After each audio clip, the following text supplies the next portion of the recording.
Good evening and welcome to the Lincoln City Council meeting of Monday, July 29th, 2024. In accordance with LB 898, please be advised a copy of the Open Meetings Act is posted at the back of the chambers by the northwest door. Let us all rise for the Pledge of Allegiance, followed by a short moment of silent meditation, and remain standing if you are able. I pledge allegiance to the flag of the United States of America and to the republic for which it stands, one nation, under God, indivisible, with Liberty and justice for all.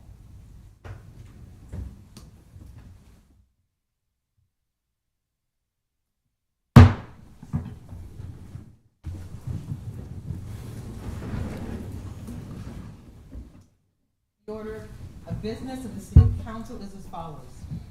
The clerk will call the items listed on the agenda. Under public hearing, anyone wishing to speak on an item must first register and sign in at the table located in the lobby. The council shall require any member of the public addressing the council to identify themselves, the name of any organization represented by such person, and their address, unless the address requirement is waived to protect the security of the individual. Each speaker should state whether they are speaking in favor or in opposition to the item. Testimony is limited to 5 minutes per speaker. Anyone wishing to speak on an agenda item should come forward after the clerk reads the item and the applicant has presented. After public comments, the applicant may make one short rebuttal. After all public hearings, the council will vote on resolutions and items listed under third reading. On the second and last Mondays of the month, immediately prior to adjournment, anyone may speak on any issue not on the agenda for that date, nor planned for a future agenda. We ask that all speakers strive for civility and allow the business of council to proceed unimpeded. Madam Clerk, will you please read the first item of business? Our first item of business today for our City Council meeting of July 29th, 2024 is our consent agenda, Sections 1, 2, and Sections 3. All right. Is there anyone here to speak on an item on the consent agenda? Anyone here to speak on an item on consent?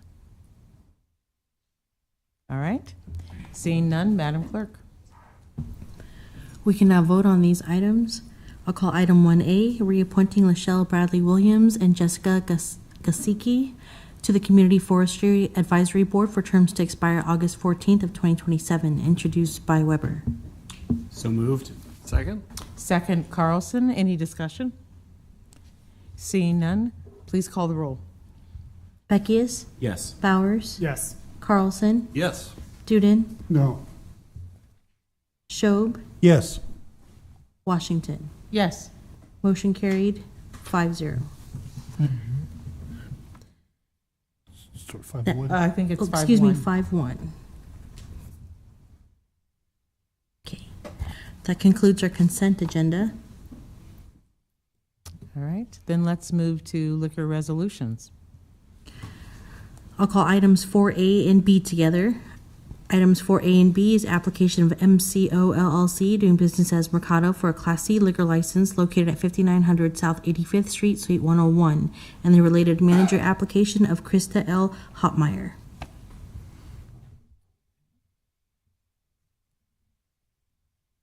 Good evening and welcome. Evening, thank you. Name's Alex Essay, located at 7110 Southampton Road, Lincoln, Nebraska 68506. Here representing MCO, doing business as the Mercado for a Class C liquor license. Happy to answer any questions you may have. Does anyone have questions? Well, I believe you've gotten off easy. Awesome. All right. Thank you, guys. Is there anyone here who would like to speak on this item, either in support or in opposition? Okay, seeing no one coming forward, Madam Clerk will take the next item. I'll call item 4C and D together. Application of Hopper Mobile Bark Inc., doing business as Hopper Mobile Bark for a Class CK liquor license located at 3939 North 48th Street, Suite 207, and the related manager application of Jasmine Patton. All right. Good evening and welcome. Hi, Hi, good evening. I'm Jasmine. Hopper Mobile Bar is not an ice cream truck.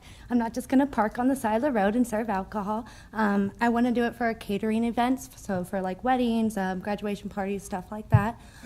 We converted a 2-horse trailer into a bar, that will pull around for our special SDLs that we'll apply for. Okay, Do you have any questions for me?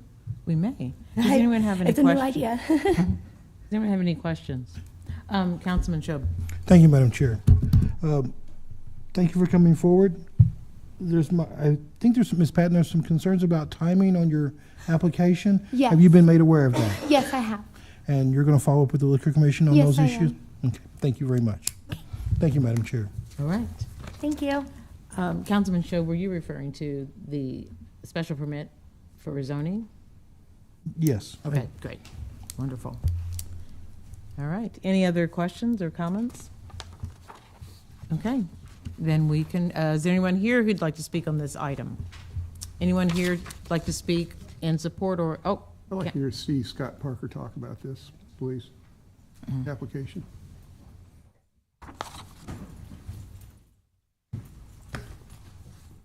Investigator Parker. Investigator Parker, Lincoln Police Department, 575 South 10th Street. Councilman Duden? You had some issues in regards to this application? So other than the need for the special permit, there are no issues with Okay. the application itself. So the idea is, since the special permit process right now does take quite a bit of time, and typically people aren't aware of it until midway through the 45 days that we have as a local authority. What we've started doing is, it's almost like a conditional denial in lieu of the special permit.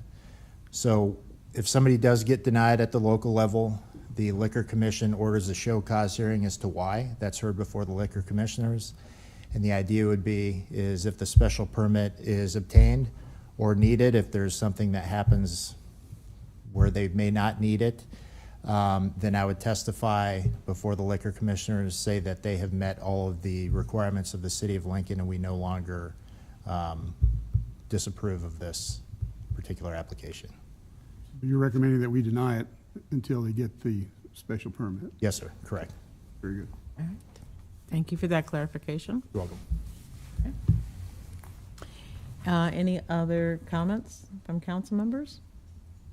And seeing no comments from the chamber, we'll move forward into voting session on liquor Actually, we have resolutions. one more. We have Oh, one do we more. have, I'm so sorry. Totally. I should keep my glasses on. All right, Madam Clerk, would you read the next license, please? Item 4E is application of Layton's Pub LLC doing business as Layton's Pub for a special designated license to cover an outdoor area measuring approximately 200 feet by 55 feet at 4630 Layton Street on August 24th, 2024, from 9 a.m. to 11 p.m. All right, is there anyone here to speak on this application? All right, welcome. Thank you. My name is Kane. I'm the general manager for Layton's Pub, and at 4630 Layton Avenue, Suite 15. We're just trying to get an SDL permit for an outdoor cornhole tournament that we're going to host. If you have any questions for me, please let me know. All right. Any questions about this tournament? Will there be grand prizes at the cornhole tournament? What are people playing to win?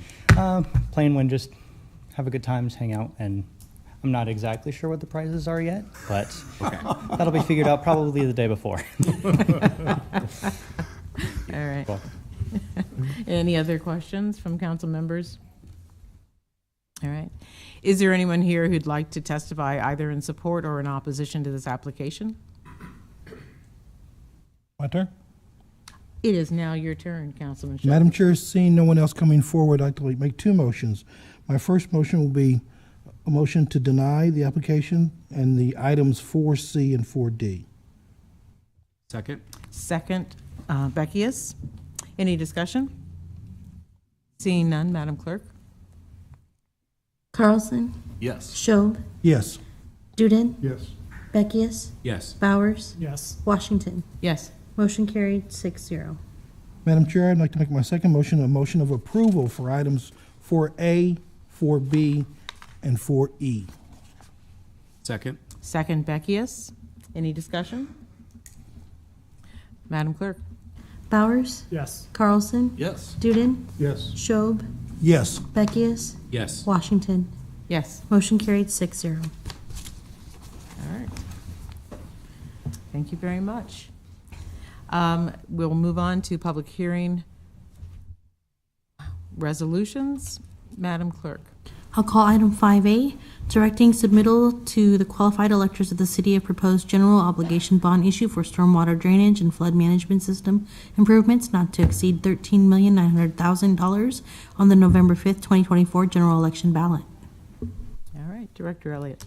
Good evening. I'm Liz Elliott, Director of Lincoln Transportation Utilities, 555 South 10th, Suite 208. Also with me here today are Tim Zock, our Stormwater Manager, as well as Scott Keene. Tim can answer any detailed, specific questions on the project or stormwater questions, and Scott will be here to provide some additional financial information after the end of my brief presentation. We're here today to discuss an important initiative that will have a significant positive impact on our community. It's the proposed stormwater bond ballot initiative that would appear for voters at the November election. We are proposing to submit a measure to the voters for a general obligation bond in the amount of $13.9 million. This bond is specifically intended to fund stormwater projects across our entire city, and we'll talk a little bit more about that. And we'll go into some of the details. Well, that's not cool. Wasn't that interesting? So, we'll switch gears here real quick. Let's go. Hold on, we'll go this way.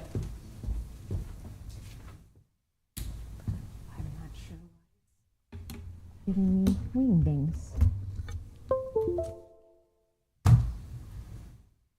Apologize. I had it up and running. Okay. Well,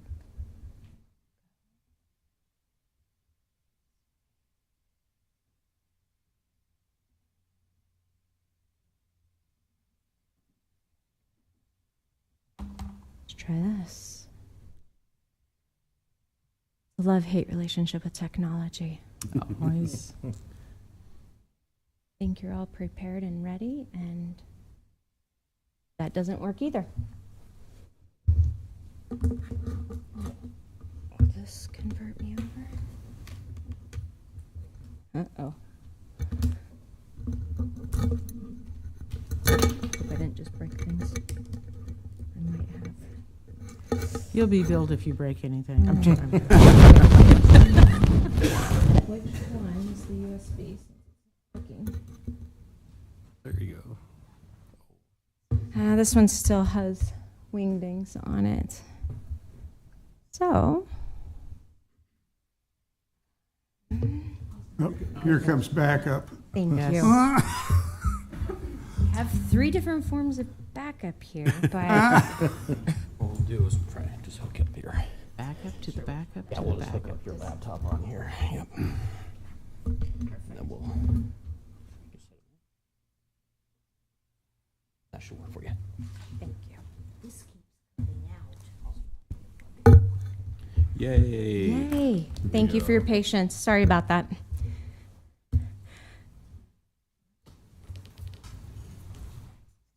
I think we have it. Okay. All right. So back to what we were talking about, stormwater. Managing our stormwater system is crucial to maintaining the health and safety of our city.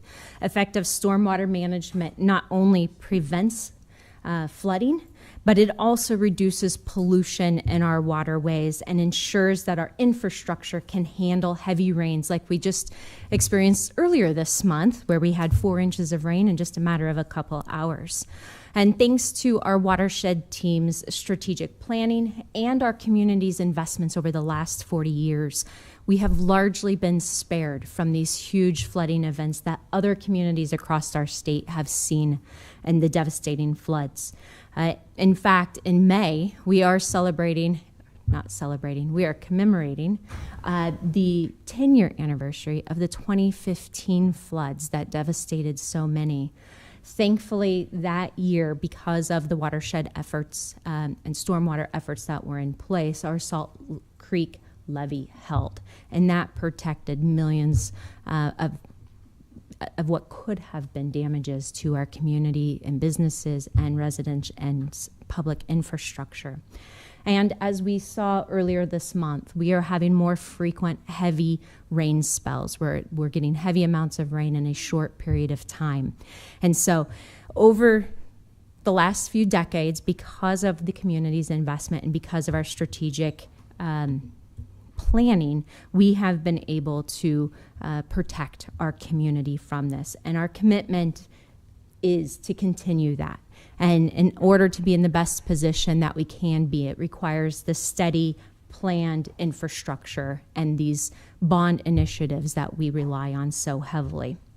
And we rely on them so heavily because there are no other revenue sources for stormwater capital improvement projects. Currently, our stormwater maintenance, so all of the infrastructure that currently exists, is supported by general funds, about $1 million in our operating budget. But for capital improvement projects, for those large improvement projects, it is strictly funded by our bond initiatives as well as the funding partnerships that we have both with FEMA, Lower Platte South, and RDs. That's where our funding revenue comes from. The history of where our bonding for stormwater comes from. For 40 years, our community has supported LTU watershed strategic efforts through approval of 15 bonds since 1977. Over the years, these bonds have enabled us to complete numerous projects that have improved our stormwater management system, including Bill Slough, which is pictured here. 56th and Morton, we had culvert and channel improvements. We reduced the frequency of flooding in that area. Salt Creek and Old Cheney and Pioneers with stream stabilization and some efforts to protect Wilderness Park. 27th and Woodsdale, 44th and Calvert are just a few of the more recent projects that we've been able to do because of these bond initiatives. 9 of those 15 bonds have been retired. We do still have 6 bonds out there.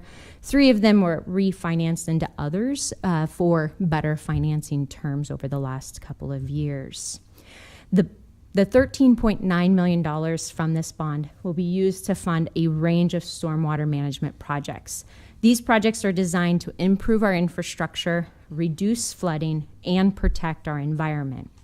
Specifically, the types of work that will be funded through this bond are flood reduction, floodplain preservation, stream stabilization, urban drainage improvements and studies, and water quality.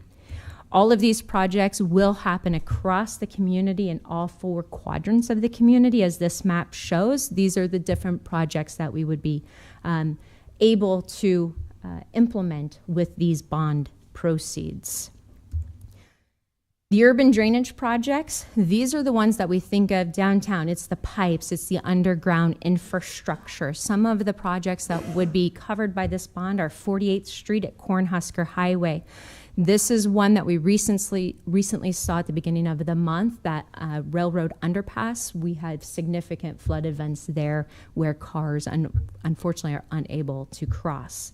10th Street and Park Avenue area, 11th Street and Harrison Avenue, and 63rd and Aylesworth Avenue. These are just some of the areas for the urban drainage projects that this bond would cover. We also have the stream stabilizations in many different areas, including Haynes Branch and the Upper Salt Creek areas. These ultimately are proactive measures that will reduce the cost of development projects and addresses stormwater and drainage issues before it becomes more severe and development builds in those areas. Each of these identified stream stabilization projects are identified in the comprehensive watershed master plan, and they outline the need for these and how it will have benefits for our entire community on these proactive measures.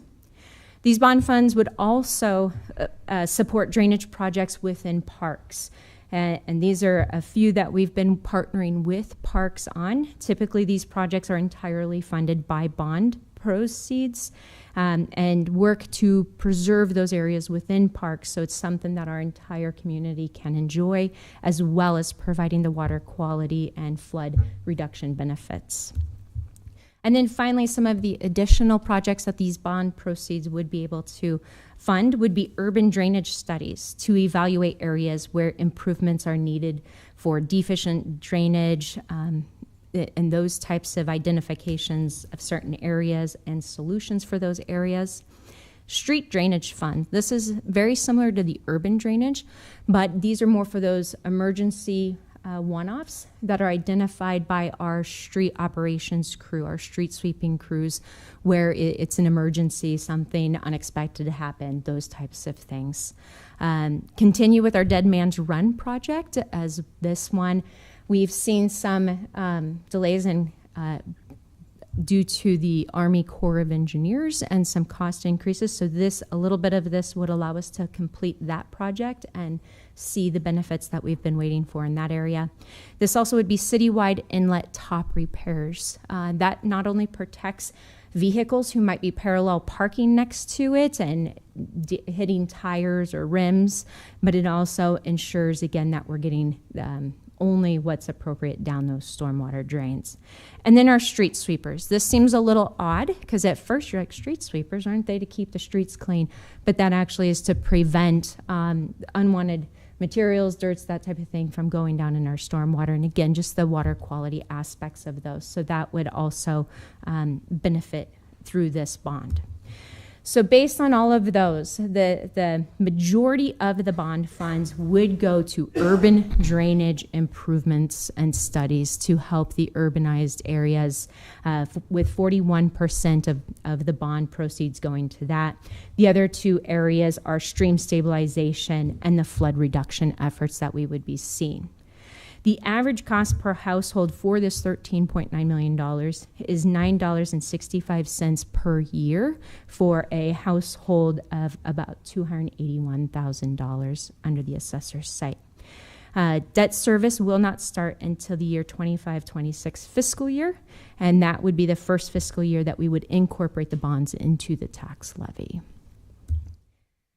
Ultimately, our goal, as we have for decades now, is to protect our land, our water quality, residents' homes, and businesses across the community.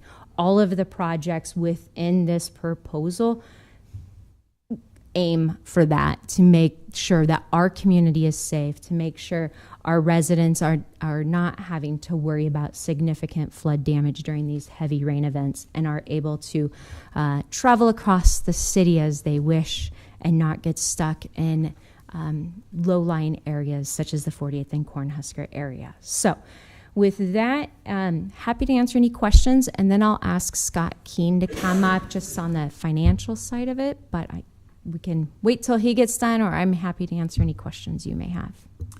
Are there any questions for Director Elliott right now? Okay, then let's move on to the financial details. Good evening. Scott Keene, Piper Sandler, 2900 South 70th Street, Suite 308. I'm here tonight to talk about the bond financing portion of this. The resolution that's before you is a standard resolution that the city has used for many, many years for its general obligation bond elections.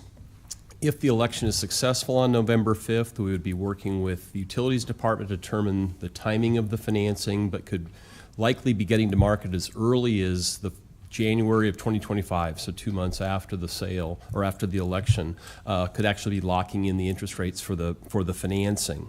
As in the past, we plan to take the bonds to a competitive auction, a competitive sale. Last time the city approved a stormwater bond issue was in 2019 in the amount of $9.9 million, and we took that issue to a competitive sale and ended up with 9 bidders, which is very common for the city in these types of auctions. Because of our high credit quality, we attract a lot of bidders from across the country, so it's a very competitive process, and the city benefits from that through lower interest rates. We would expect to have the bonds rated by Standard & Poor's, which currently affirms the city's AAA rating for our unlimited tax general obligation bonds, which this is one of. So we'd expect them to do that again with this financing.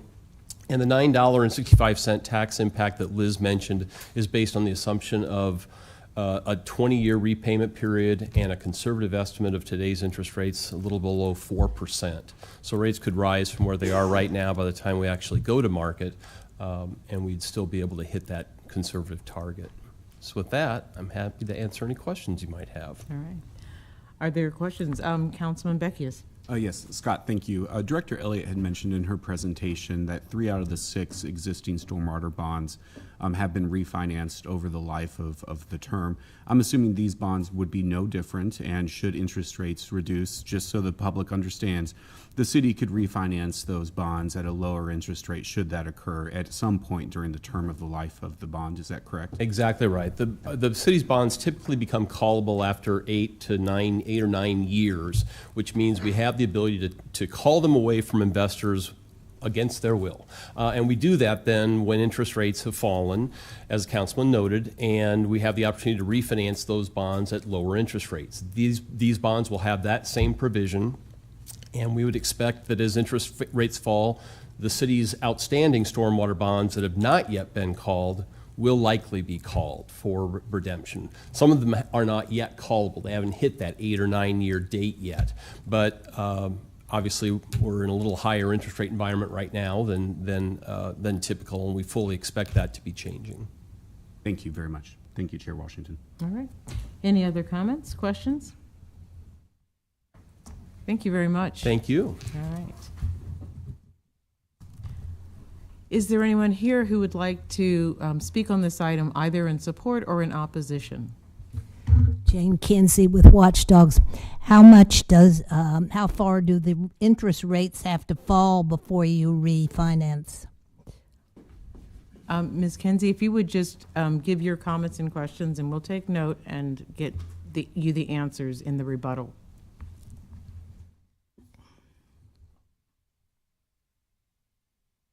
Oh, please come forward.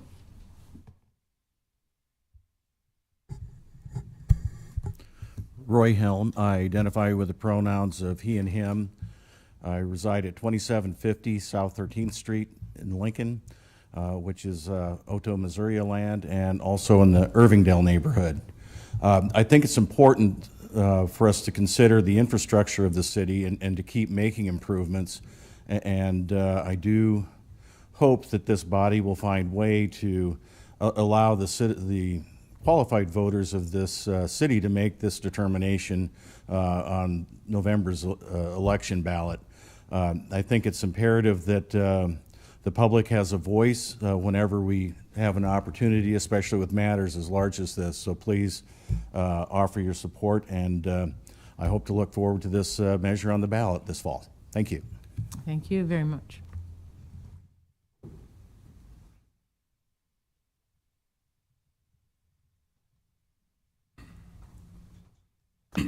Welcome. Mike Soshek, I'm the General Manager of the Lower Platte South Natural Resource District.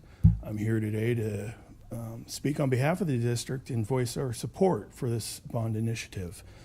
As you know, we've been around for 52 years now.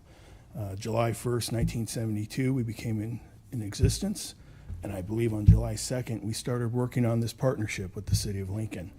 We've been doing this a long time together. I think this is year 47 where this bond initiative has supported projects that we both believe in, that we both need.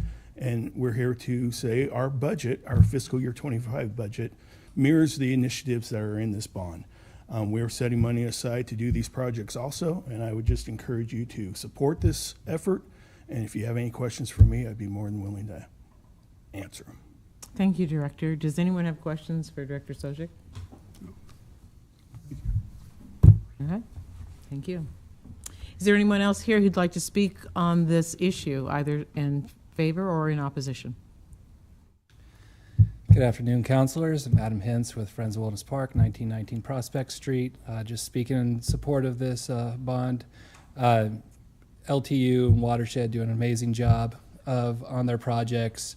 After kind of working with them for the past couple of years, it's absolutely amazing to see how brilliant they are and how much they care, not just about Wilderness Park and the stream corridors, but just the whole community. And they really do take a lot of what the community needs to heart and goes forward with that. So that's all I have to say about that. Thank you, Mr. Hentz. Anyone else here to speak on this issue? All right, seeing no one else, Councilman Beckius. Madam Chair, if I could just have Scott come back up here Oh. to address Ms. Kinsey's question. Yes. Scott, could you give us a general overview as to when it makes sense to refi Sure. some of these bonds? You know, generally speaking, obviously Right. we can't get into what an origination fee situation might look Right. like, but generally speaking, can you describe what that tipping point is? Just as a reminder to the council, the GFOA recommends that a city, if they have a policy regarding refinancings, that the minimum threshold of savings ought to fall in the 3 to 4% range. So when we issue new bonds, we have our old debt service payments that are up here, the new refunding debt service payments are lower, and in each year there are savings, typically. Recognizing the dollar of savings we might be getting 10 or 15 years from now is not worth as much to the city as a dollar of savings we'd be getting next year, we discount all of those savings into today's dollars.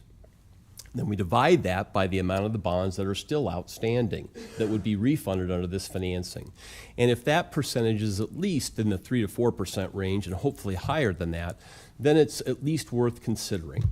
And so generally, it again, as you noted, it all is driven by how much interest rates have fallen, how much time there is still left in the financing, and what the opportunities are for potentially refinancing those bonds again. But generally, we have to see interest rates falling between 3/4 and 1%. So as I mentioned, our conservative estimate on this financing was just under 4%. If we saw interest rates around 3%, we'd be talking about it. But we're analyzing the city's financings on a constant basis. We're watching them all the time, even when interest rates may only be 0.5% lower, just because it can't be driven by just, again, how much time is left to the final maturity and what the ultimate interest rates are. But it was a good question. Thank you. Thank Appreciate you. it. All right, thank you. All right, if there's no other comments, and we've had a rebuttal from our applicant. Madam Clerk? Get to speak anymore? Ms. Kinsey, I asked if you had anything else to say, that you could ask all of your questions and make all your comments, and we would get your question answered. Did you leave comments unspoken? Yes, there were. I just asked a question and then you said bring him back up. Ms. Kinsey, please approach. I'm sorry for the confusion. Okay. But if you would like to finish your comments, you may finish Yeah, your comments. If I you will. have other questions, Ms. Kinsey, just No. ask your question and keep going. All right, thank you. No, it doesn't sound like there's too much possibility that it's going to be lowered at this time with the way interest is and inflation and so forth. So I guess what I would say, it's a noble project, but the budget and everybody wants to raise their money and their cost. And people are being taxed to death, particularly in the new budget. So I think that this ought to be reconsidered until, and maybe bring down the balance, if you can do that. All right, thank you. Anyone else? Seeing no others, we'll move to the next item. Madam Clerk. I'll call item 5B, accepting and approving the reports of new and pending claims against the city for July 1st through July 15th of 2024. Is there anyone here to speak on this item?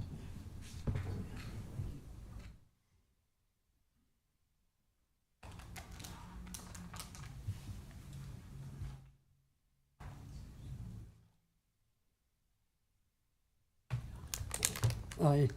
Welcome. Okay, I can speak. Yes, you may. Please, I wanted to listen to me. Okay. I tell all the bus drive to make sure that people sit on the bus before you take off. They don't do. Some they do. Some they don't do. I'm down south of 40, come out of the dot. I don't need to fall on the bus because I have a sugar diabetes, asthma. 3 machines to put in my heart. I got a wire both to my leg. And my mind is all screwed up. The sensor fall off the bus. I get him, wait for the bus at 3-something. I saw the 40 across the Penny Bank, because I don't come from Lincoln. Mm-hmm. And the bus come, and I get on the bus. The bus driver is the driver right here. I get in, it's the seat right here. I put my bag in the seat, like this here, and I'm looking for my pass. I look for my pass, I can find my pass. I took a roll of the money out of my pocket. I just have to do one step, like this here. Just put the dollar, I don't get the change. I'm almost 88 years old. I'm not a kid. And I want to know all over the world with people, and police everywhere, a judge, everybody. I'm a very helpful people, I do everything. What I do, he was a desktop. I never have a chance to put a dollar. I never have a chance to put a dollar and it's right there. He take off, I fall. To here, right here, I miss the 2-step. I would have better eyes than my life. I want a lawyer, but nobody because, excuse me, you can ask anybody in Lincoln anywhere. I help the people. I give it, I don't take it.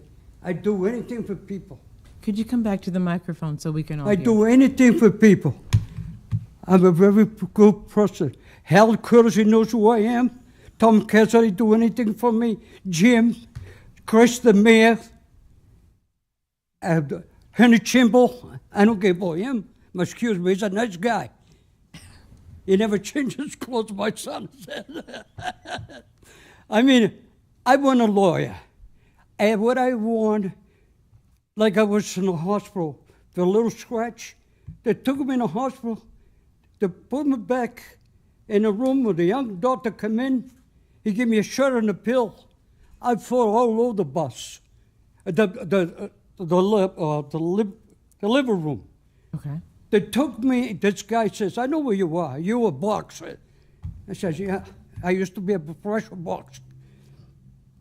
And they took my money, I always have my pocket between $9 and $12 in my pocket. I'm a gamble. My family give anything I want. I'm a gamble.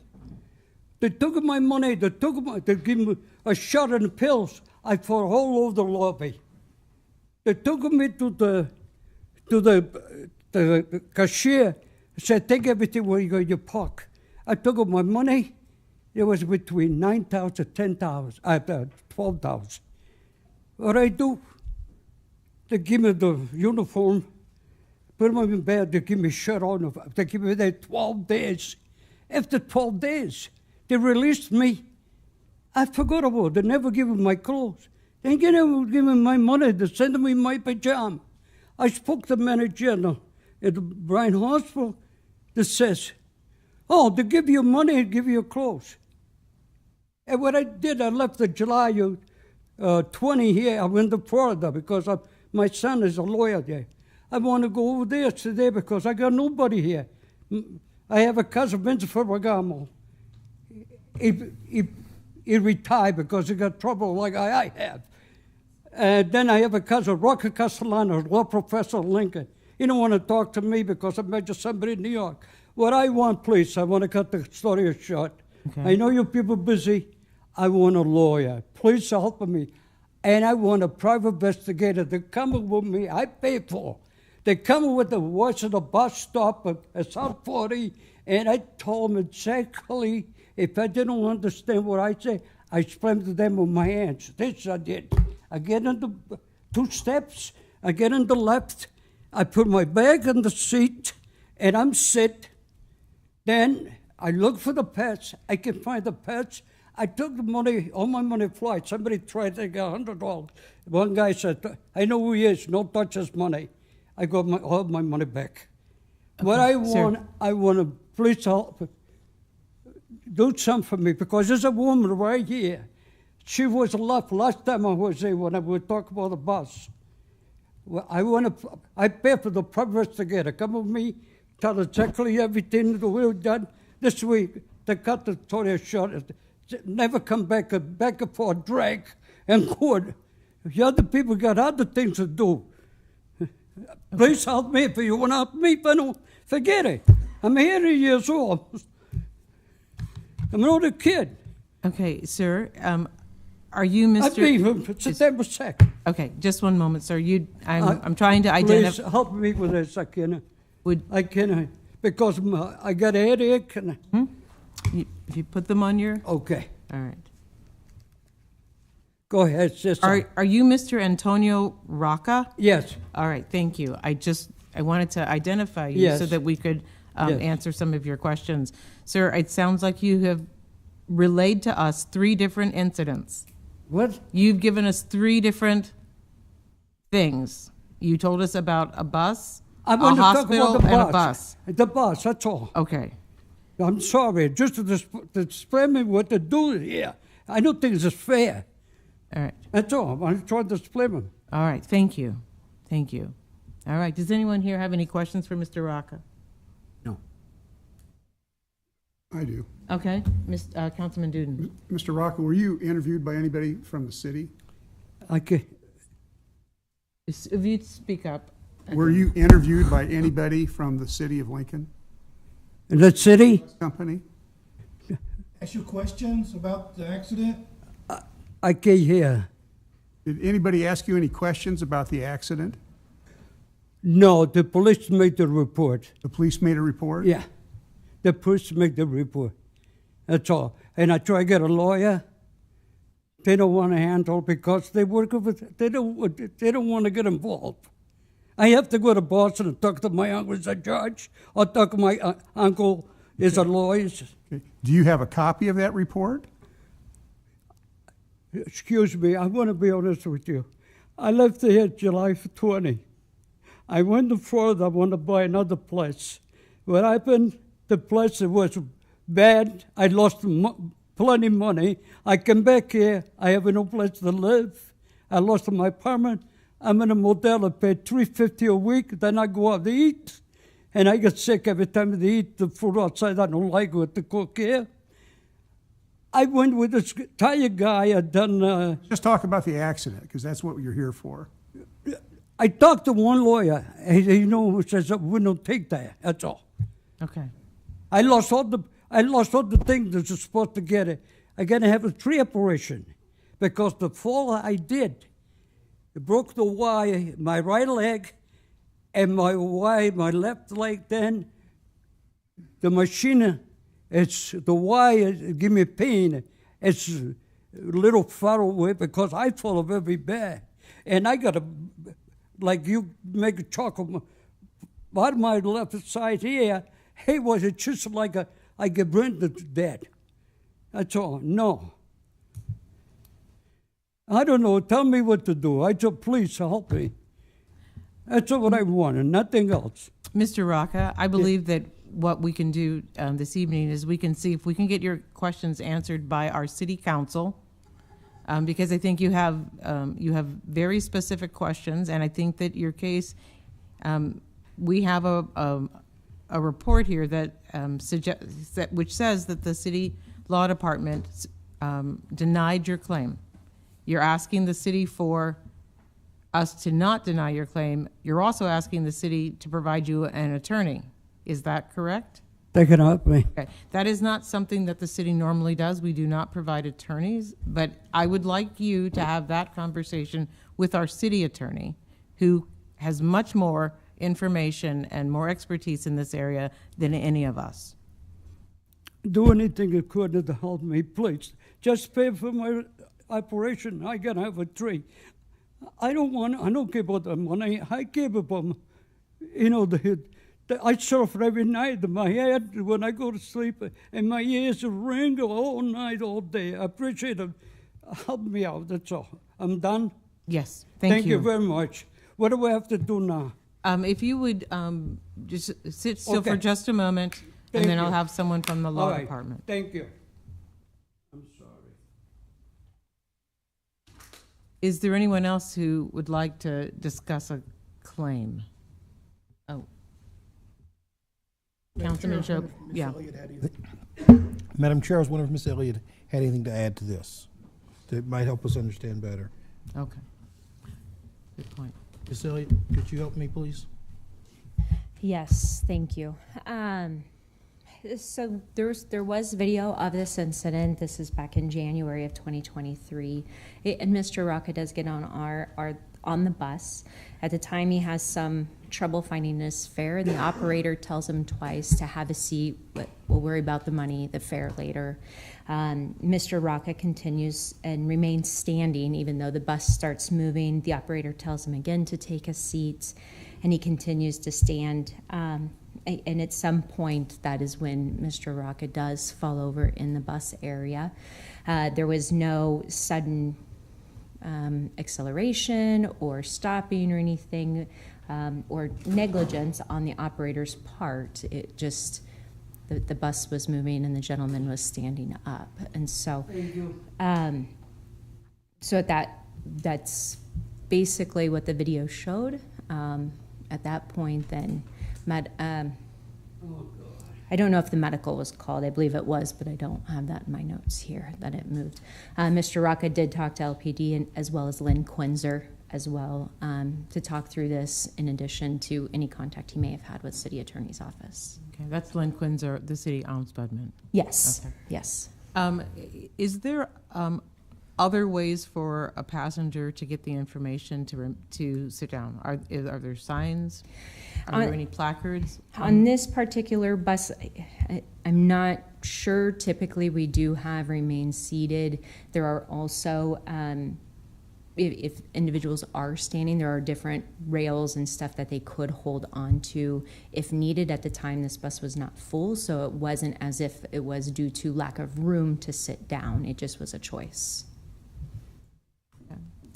Any other questions, comments? I have a question. I'm not sure if it's. Councilman Shob and then Councilman Duden. Should I go first? Go ahead. Director Elliott, I'm not sure if this is a question for you or for the law. I see on the claims list that this was denied, but there was no real request for any compensation. It was an unspecified amount. I will Is let that, I think that's more of a city attorney question. Yes, I believe so. Duden, if you have a question for Ms. Elliott before she leaves? Did the bus driver tell him to sit down? Yes, twice. And you could hear that on video. Probably hear on it, but can you understand how he might not have heard it? It is definitely possible, yes. Okay.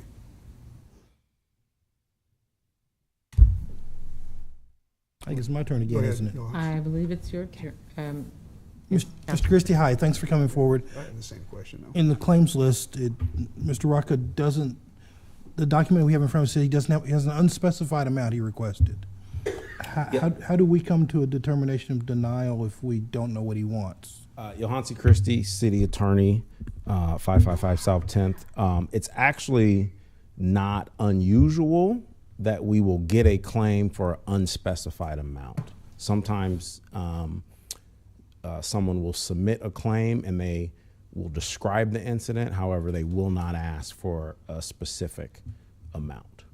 But as Director Elliott said, it was reviewed by our office. I think she characterized it accurately, and then the recommendation was for denial.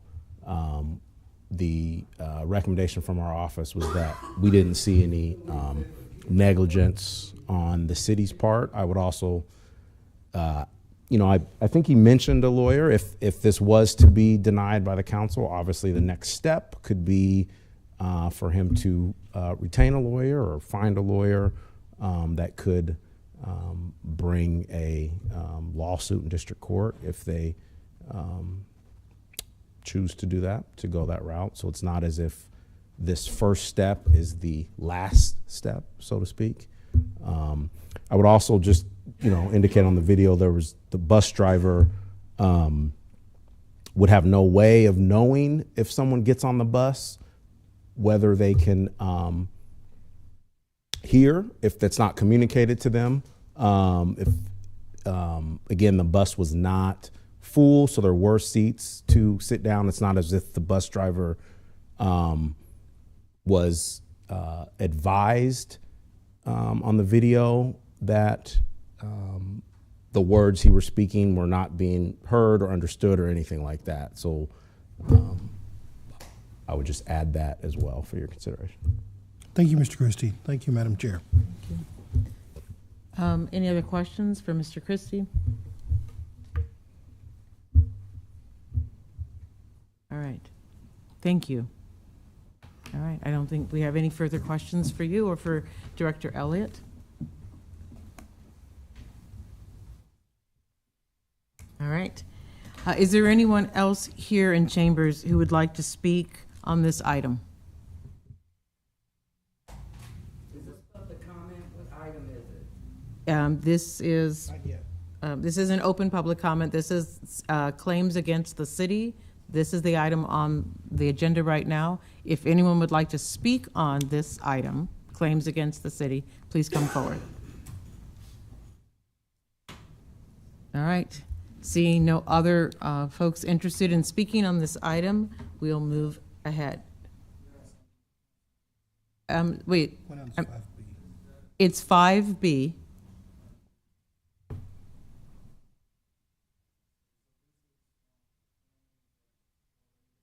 Yes.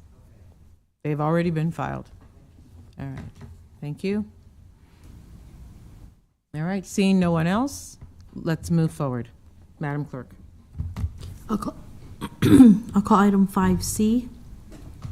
Miscellaneous 24004, request of the City of Lincoln Planning Department to reclassify Northwest 27th Street, north of Purple Heart Highway, from collector to minor arterial in the City of Lincoln Access Management Policy. Good evening, David Carey, Director of the Planning Department, 555 South 10th Street. Appreciate some of your time this evening to talk about this proposal for your consideration. This is the proposal is to reclassify Northwest 27th Street north of Highway 34, or otherwise called Purple Heart Highway, from a collector to a minor arterial. And really what that means is in our access management policy to basically determine kind of how we handle that type of a street when an area gets developed. So what has happened is, after looking at this a little bit more closely, that we determined that this stretch, which basically is from Highway 34 north, about a half mile north of Elville Road, which is the stretch in our long-range growth plan that is in the near-term 2050 growth plan, to make sure that it's identified appropriately. So it really, in the future, will not be acting like a collector. It'd be more of a minor arterial in use and in intent. And so what that really does also mean is that it allows for other opportunities to make improvements on that road when development does occur, as well as to make sure that there are some limitations on access as it develops, as we do in other areas. So it really is meant to be set up the way it was intended to. It just is at this point where we've identified it as being a needed change. So with that, I will see if there's any questions and explain anything further if you need to. All right. Counselors, do you have questions for Mr. Carey? I have one question. I recognize that moving from collector to minor arterial is not normally a big consideration, but I do remember we had a conversation maybe in the last year about access on arterial roads, and I'm curious, in this application, how many properties exist on this collector road right now that has direct access, and in the section that you've outlined, and have each of those folks been notified as to the impact of this decision on their future access, should they want to make a change? Sure. So yes, the answer to the last question you asked, so there has been notification sent out to affected property owners. Just looking at the map, I'm not going to say convincingly that I know exactly how many properties, but it looks like there are approximately maybe a half dozen that have direct access along this stretch. It's mostly farmland at this point.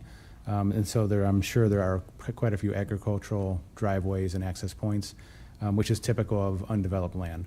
And so it really would just be handled similar to how other areas that are undeveloped that end up coming into the growing areas of the city.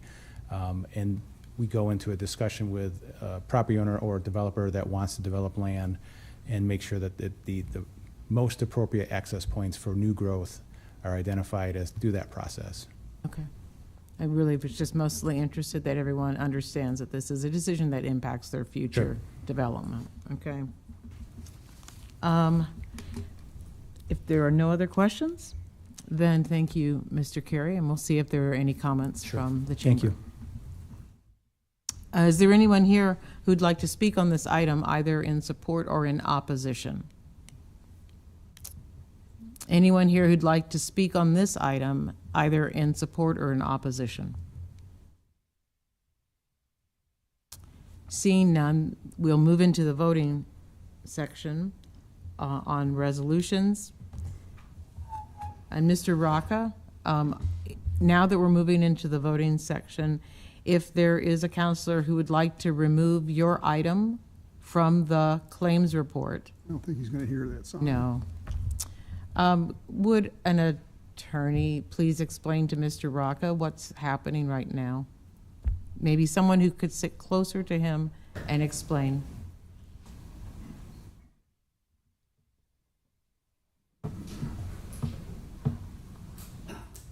I just want it to be clear.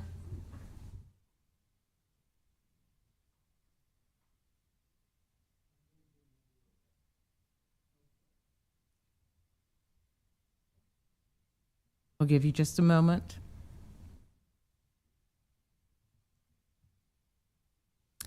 Madam Clerk, would it be possible for us to vote on 5A and 5C, and then maybe the conversation with Mr. Rocca would be complete and we'd be able to move forward? Sure. I'll call item 5A first.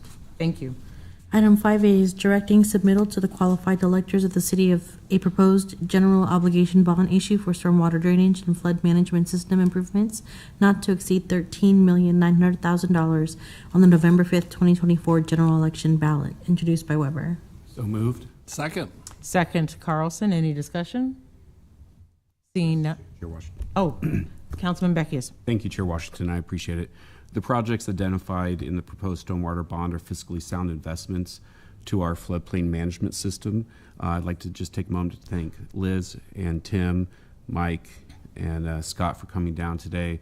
We've had a lot of constituents write in support of this. The Lincoln Chamber of Commerce has written in support, and would just like to thank those constituents and organizations for giving us their opinion of this. This is stormwater bonds are something that Lincoln voters have historically approved time and time again because of their great value to our community. So I look forward to putting this to the voters come November. Thank you. Any other comments? All right, let's vote. Duden, Yes. Beckius, Yes. Bowers, Yes. Schob, Yes. Carlson, Yes. Washington. Yes. Motion carried 6-0. All right. Item 5C is miscellaneous 24004, request of the City of Lincoln Planning Department to reclassify Northwest 27th Street, north of Purple Heart Highway, from collector to minor arterial in the City of Lincoln Access Management Policy, introduced by Weber. So moved. Second. Second, Carlson. Any comments or discussion? All right, let's vote. Bowers, Yes. Carlson, Yes. Duden, Yes. Schob, Yes. Beckius, Yes. Washington. Yes. Motion carried 6-0. All right. It does not appear as if Mr. Rocca, oh, wait a second. Okay. Okay, item 5B is accepting and approving the report of new and pending claims against the city for July 1st through July 15th of 2024, introduced by Weber. So moved. Second. Second, Carlson. Any discussion? All right, seeing no discussion. Carlson, Go ahead. excuse me, Carlson, Yes. Duden, Yes. Schob, Yes. Beckius, Yes. Bowers? Yes. Washington? Yes. Motion carried 6-0. Right. Thank you. Let's move forward to public hearing ordinances, second reading, and related resolutions. I'll call item 6A, change of zone 24016, application of Diamond Enterprises LLC to change the zone from H3 Highway Commercial to I1 Industrial on property generally located at 3501 West O Street. Is the applicant here?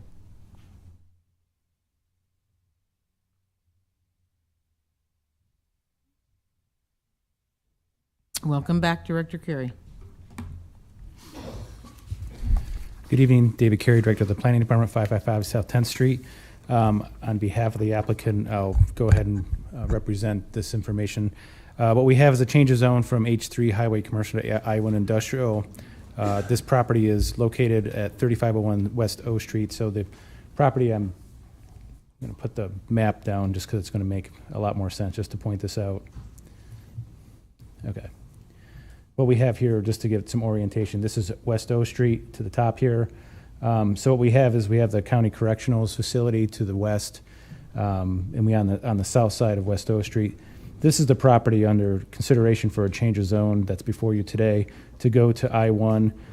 Really, the main point here is to allow for a project to move forward that requires the I zoning that would fall into the category of economic development and a good process to go forward with that, while also maintaining the pattern along the actual frontage of West O Street of the H3 that would remain consistent. So really the point here is to allow for the project to get the zoning it needs further to the south. That also is in alignment with the fact that I-1 zoning is to the south all along here as well.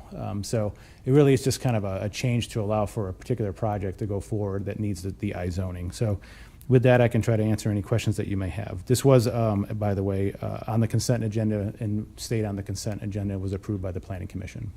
All right. Thank you. Any questions? All right.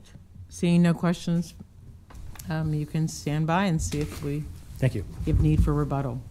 Is there anyone here today wishing to speak on this item either in support or in opposition?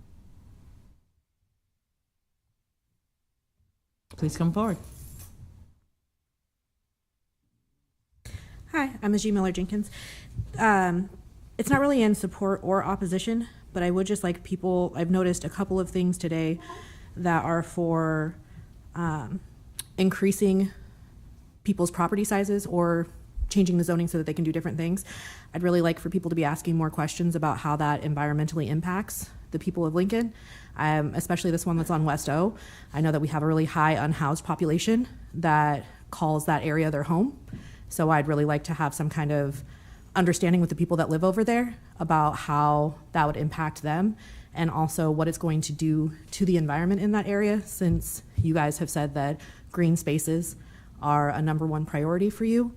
I would like there to be a little bit more discussion amongst you about how this environmentally impacts our communities.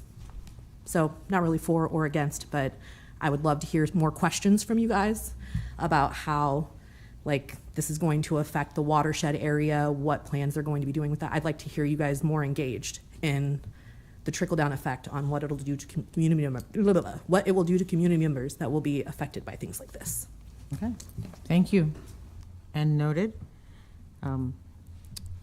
With each of our agenda items, there's a packet of information, including a pretty full summary report that talks about the things that you've asked. Each of us have the opportunity to read those items in detail before we approach a meeting.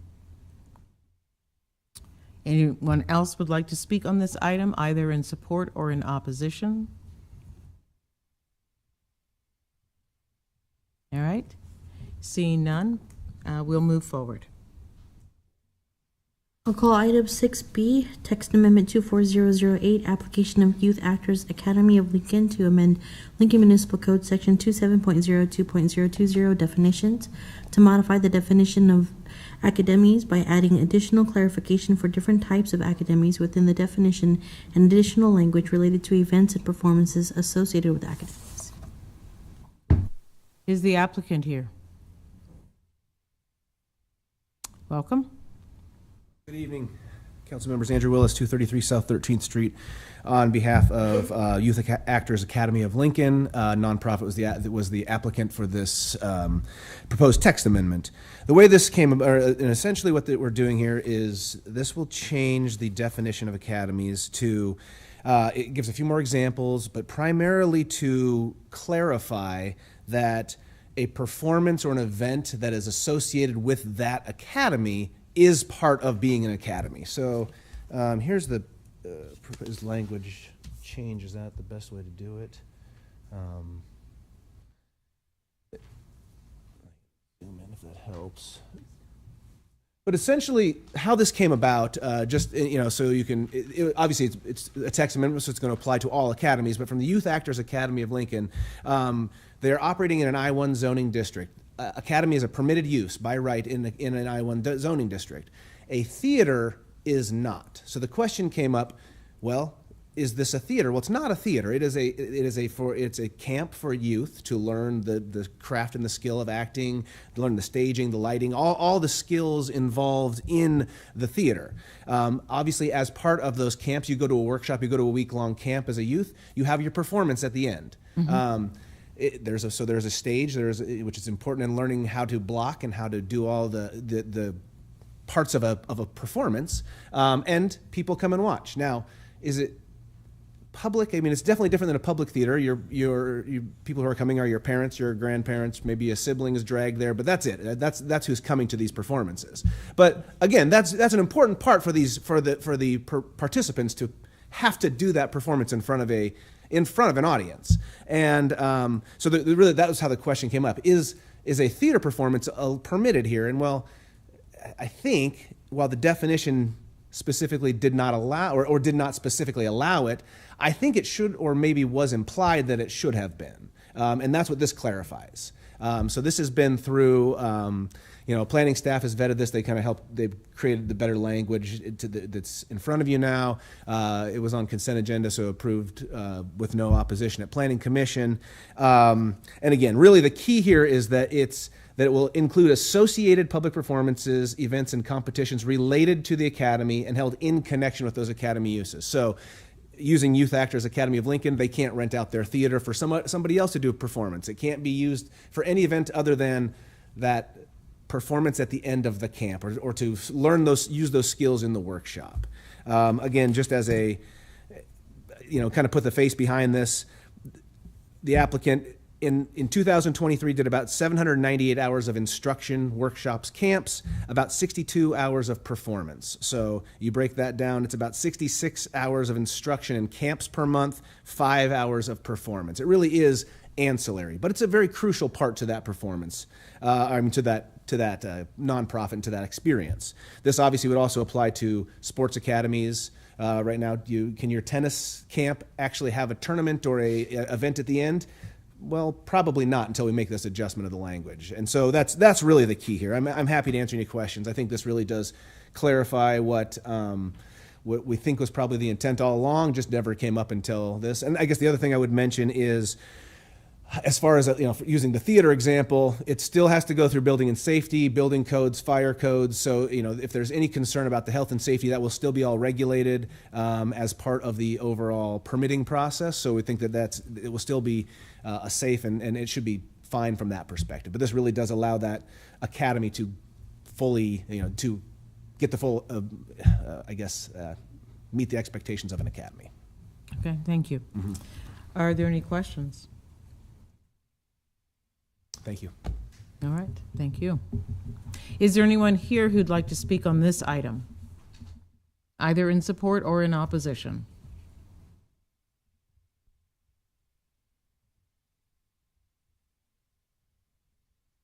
Anyone here for this item?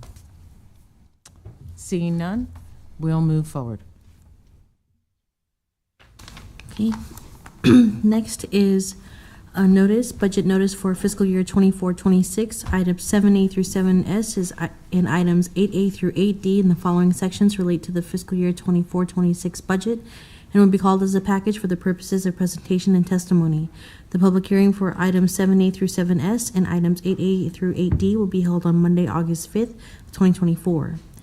Resolutions first readings are items 7A through 7S. Section 8 is ordinances first readings, and related resolutions are items 8A through 8D. And our pending list items are items 9A through 9H. Thank you. Well, on the second and last Mondays of the month immediately prior to adjournment, anyone may speak on an issue not on the agenda for this day nor planned for a future agenda. We ask that all speakers strive for civility and allow the business of council to proceed unimpeded. This is one of those Mondays. So if there's anyone here who'd like to speak on an item not on today's agenda, this is your moment. Every speaker has 5 minutes. There is a series of lights. When it is green, you have time. When you see yellow, you have 1 minute left. And when it shows red, your time is up. Please clearly state your name so we can place that on the record. Please state your address if you don't mind. Thank you. Okay, Sean Lungelo, 323 North 44th Street, here again to advocate for the Palestinian people. Recently, the International Criminal Court of Justice has ruled that Israel is an apartheid state. They ruled that it is an apartheid state. They ruled that the settlements that Israel has in Palestine is illegal. The International Criminal Court in The Hague is also soon to file arrest warrants for Benjamin Netanyahu. The international community is behind Palestine. Many, many times, me and the people behind me have been here over and over again to tell you about the numbers. We showed you about dead children, most like horrendous stuff that we always see every single day. We show you these things every single time we come here. We come here with our bloody hands. We're trying to protest. We're trying to tell you to do something. The international community is already saying this is war crimes. We need, as a city, to do something. We have the company here that makes weapons is used to kill children in the Gaza Strip. All I should have to say is that there's dead kids, and then we just do something to stop dead kids from happening. They don't have any clean water. There's barely any food going in. I'm seeing many videos of skin diseases on like little babies. I'm seeing videos of actual babies with their heads cut off, and they put the little head inside the white sack next to it as their father and mother, their little other siblings are crying over them. It's ridiculous. We should be doing something to stop it. As a city, we need to be better. We need to do something to stop it. You have the power to do something. Do something. That's all I have. Thank you.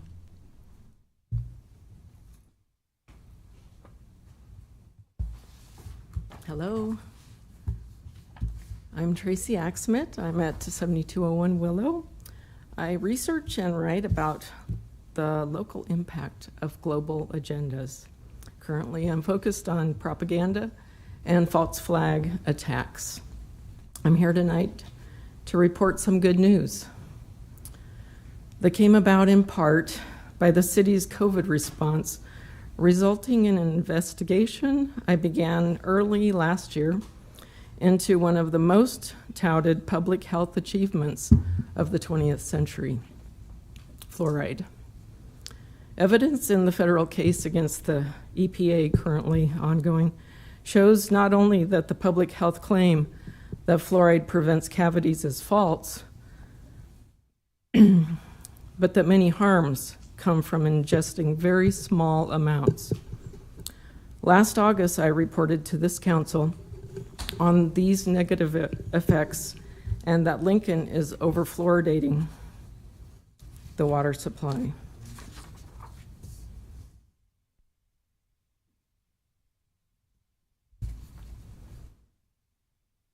As a reminder, the treatment chemical is called hydrofluorosilicic acid, a hazardous waste byproduct from industry.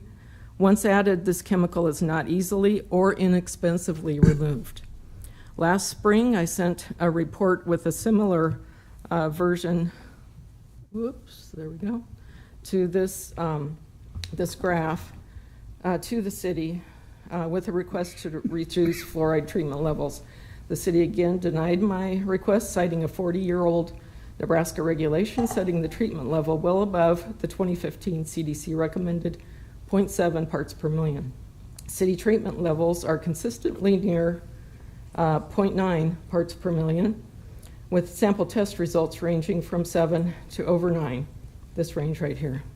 As a comparison, Lincoln's 2023 water quality report treatment goals are 0.8 to 1.5, while Omaha's MUD is at the 0.7 CDC. And you can see the difference here in the sample test results from both cities. This up here is the current regulation. While the legislature HHS committee did not act on LB 1387 last session to fix this situation, the good news that I'm here to tell you is that in May, I sent a request to reduce fluoride levels to the governor and DHHS CEO. On May 30th, the state's public health director signed this petition. Oh, you probably couldn't see what I was pointing to down at the bottom there, but I'll give you copies. Sorry about that. But what you can see here is the good news. This signed petition for my request to amend the 40-year-old regulation to align with the nearly 10-year-old CDC recommendation. At last check, public health they don't have a schedule for drafting the amendment, but I intend to keep you posted. So thank you for your time and for your service. And here's some copies. Thank you, Ms. Asmus. Thank you.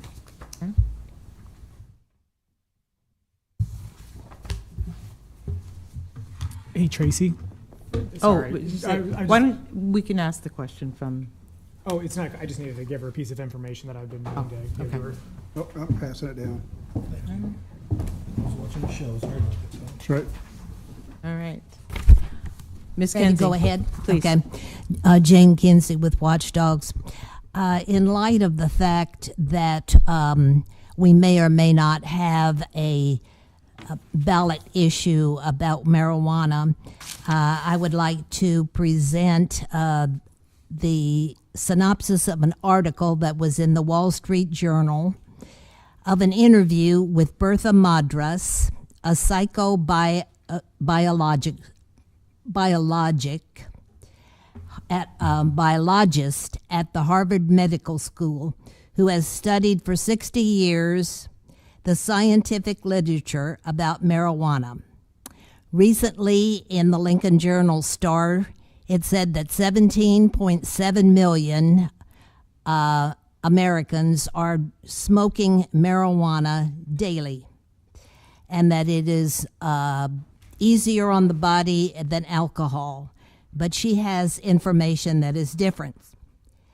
In comparing the substances, she said that the addiction potential for marijuana is 30%, while for alcohol it is 13.5%.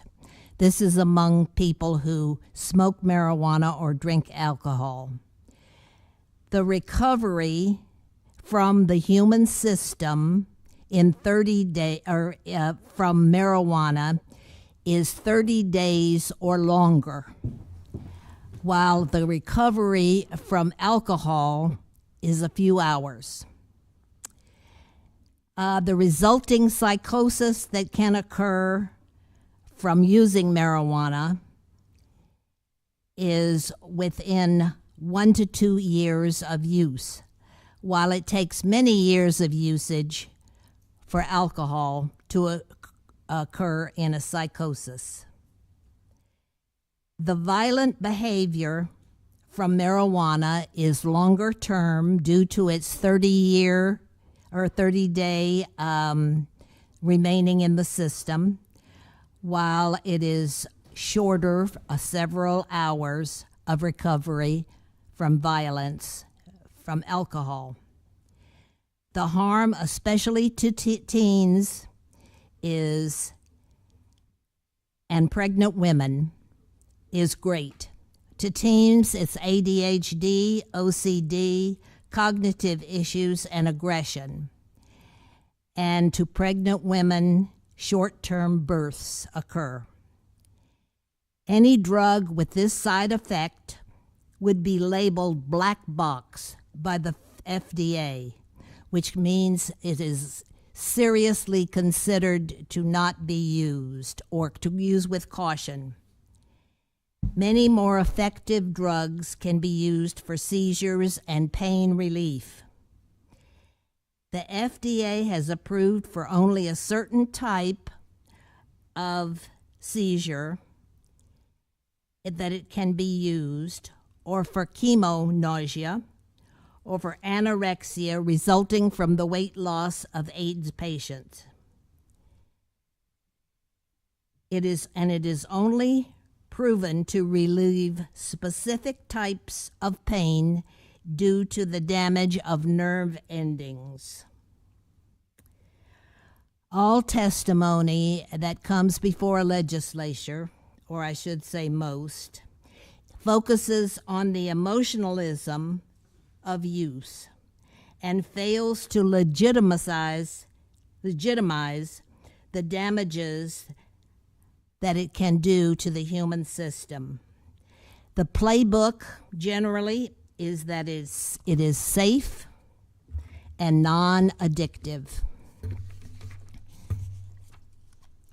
It makes no sense that politicians focus on passing legislation to when they legalize marijuana to fund treatment for adults rather than enabling rigorous research into its harmful effects before they pass legislation. I personally predict that marijuana will one day take the place of cigarette smoking or vaping as a pariah.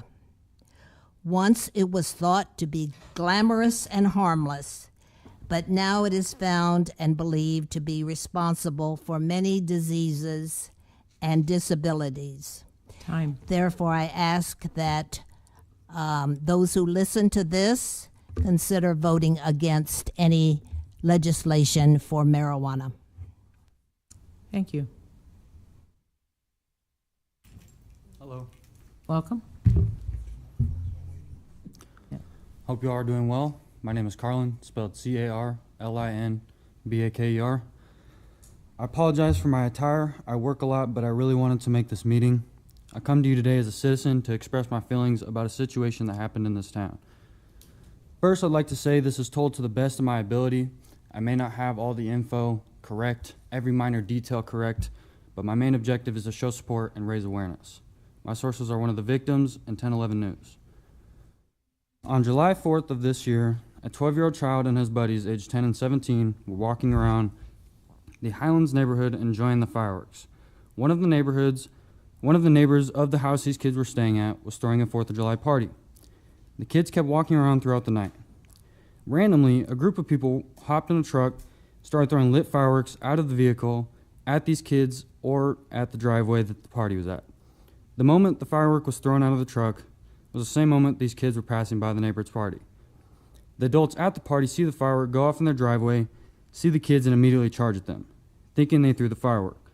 When suddenly, there's camera evidence of this happening, the truck and the attack I'm about to talk on. A mob of 10 to 20 adults start chasing these kids across lawns. One kid falls and they decide to attack him. They beat him so badly he was sent to the ER, where he is still healing almost a month later. When the cops arrived, the mob was still present, taunting and making threats now to the family of this kid, who were all minors.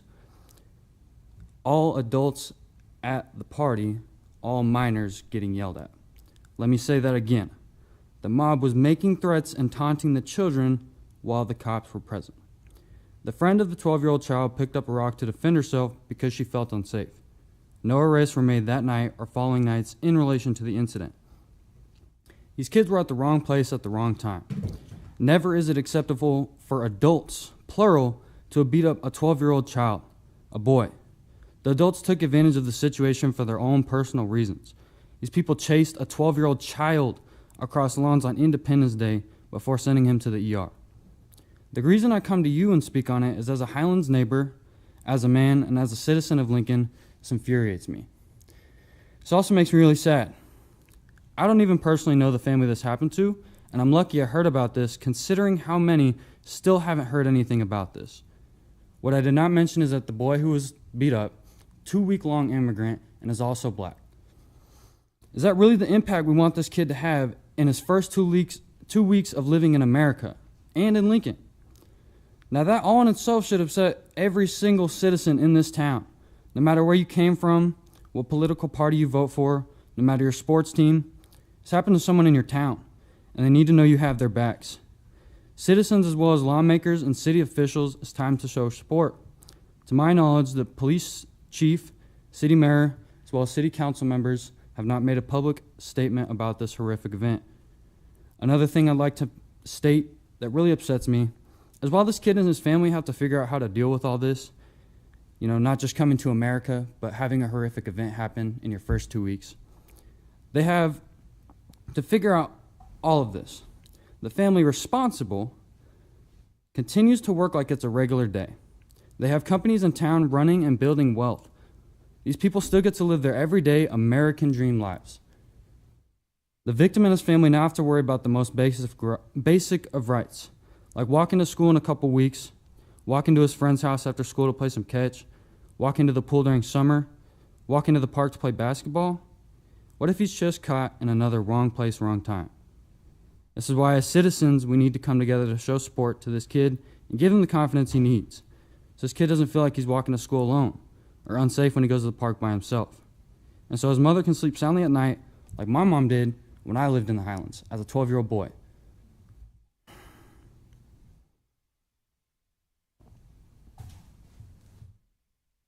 That's why I ask, to anyone who listened, come together with your neighbors to support this family. At the end of the day, these are people in your town with their own agendas and responsibilities. Their life is put on hold while they recover from this, so I ask you to put yourself in their shoes, offer help where they may need it. You never know what you or your family's situation may look like tomorrow. You guys have any questions? Thank you. Hi, my name's Araga Kut, and I'd like to add on to what he said. I'm here to bring attention to the incident that happened on July 4th. So around 11:30, me and my friends, we were walking around the neighborhood looking at fireworks in the neighborhood. We decided to take a stroll, and we noticed a large house party, having a house party in the Highlands area. We continued our walk, and then we see a black truck coming through the neighborhood. The truck began to slow down and roll their window. Then they threw a firework in the street in front of the house party, which then went off. We continued our walk because we didn't think anything of it. While we were walking on the other side of the street, we were laughing and having fun from celebrating the 4th of July, but then our sounds of joy turned into screams of complete and utter terror. Out of the corner of my eye, from the pitch black, I noticed a group of angry white men, ages late teen to early 20s, chasing after us, which one of them had a firework lit in their hand ready to throw at all of us. We all scattered different ways. One of the 12-year-old boys that were with us was the last one to run, which resulted in him being tackled to the ground, and he was slapped, punched, kicked, and called racial slurs. A nearby neighbor that witnessed everything, including the truck, stepped in and helped to stop the fight from the 12-year-old boy. As we ran, we noticed everyone wasn't with us, so we turned back around, and this led to a confrontation with the group of people, leading them to ask us who did it, which we explained that we didn't do anything to them. While that was happening, one of the 12-year-old boys of my friend's siblings got spat on.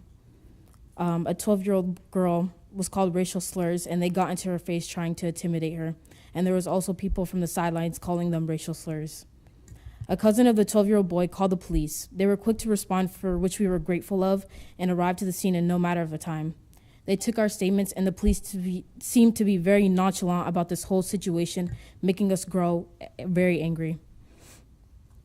They went back and forth to take the other party's statements. The police walked back and forth and told us that nothing could be done that night because they didn't have any evidence, which doesn't make any sense because the 12-year-old boy was physically seen hurt. That night, no arrests were made. We want something to be done about the situations because hate crimes like this shouldn't be swept under the rug. It's almost like a slap in the face to some of us, including the 12-year-old boy who recently migrated to the United States 2 weeks ago before this incident happened. Although he was healed physically, this event left some psychological damage upon all of us. The 12-year-old boy went from a joyful child to playing outside every day to feeling unsafe and alert to his surroundings. This had even led me to get protection for myself, which I thought I would never have to do, to feel a sense of security that night that was stripped from us. After this incident, this made us question if Lincoln is really a safe space specifically for Black people. And this has also led us to lead a biggest question. What would the police do if the 12-year-old boy was killed? This has sat in our hearts, considering that a hate crime could literally happen to anybody and the elected public officials can ignore the issue. There has been a lack of urgency of this matter, and we are approaching a month since it happened. Our families are seeking justice, also for the homeowners to be held legally responsible as accessories and for the assaulters to be caught. There needs to be policies set in place where a timeline could be set on the type of hate crimes involving minors. Is this really the home of the good life that Nebraska mentioned? Thank you.